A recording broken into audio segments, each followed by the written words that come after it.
So, Mrs. Fox, the works we've done on your roof have been probably twice or maybe 3 times as much as we expected, but I'm not going to charge you for all of that.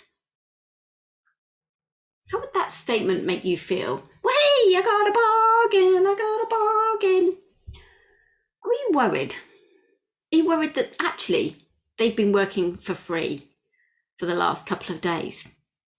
To me, it doesn't sit right that anyone works for free. You see, they hadn't been up on my roof before they gave me an estimate because they didn't have the right ladders and equipment with them to do that survey, and they didn't have a drone, which might have helped. But also because it wasn't until they started to lift these tiles, which are concrete, they're called rosemary tiles, they're made out of concrete, that they could see how damaged they were. And every time they lifted one, well, it tended to have a knock-on effect. So that actually the work did kind of expand to fill the time available. For me, I'd rather they'd have said, for every day that we're up on the roof and for every slate that we have to do, these are the rates. And we could have worked it out afterwards. Now, they did do me a really good deal, but actually, I wanted them to get a fair reward for the value they'd given me.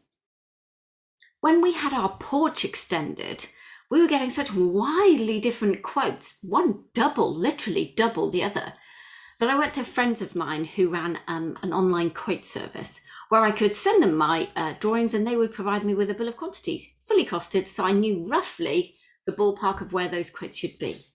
And that really helped because then when I got a quote that was close but under, I knew that I had a bit of flex. I knew that my budget should be what this online quote system had spat out the other end. So sometimes cost certainty comes from having a bit of knowledge yourself.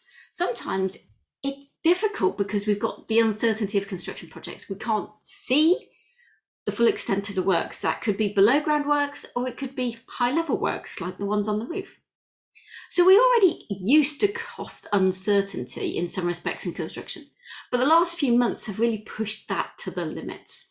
And we've ended up with all sorts of materials prices going up, say 60% in 3 months. Unsustainable price increases, given that the margins in construction in the UK kind of hover around the 2 to 5%. Nobody can afford to start absorbing 60% price increases and still make a profit. And remember, every single supplier in the construction sector does have to make a profit. You know, profit makes the world go round. It's not money that makes the world go round, that just circulates. It's being able to make just a little bit more so that you can keep that bit for yourself on top of all the other expenses that you have. So what can you do? Well, the problem that we have with a lot of contracts is we've been used to stable prices, stable economy, stable world events, so that actually we've gone towards fixed price or lump sum contracts where you agree the scope, you agree the price, and if the scope doesn't change, then the price doesn't change. Okay? We get that. I buy a pen, the scope isn't changing. But over the course of a few years, the price of a pen will change. Tax, supply costs, energy costs, transport costs. Maybe it's a Russian pen and it's no longer available.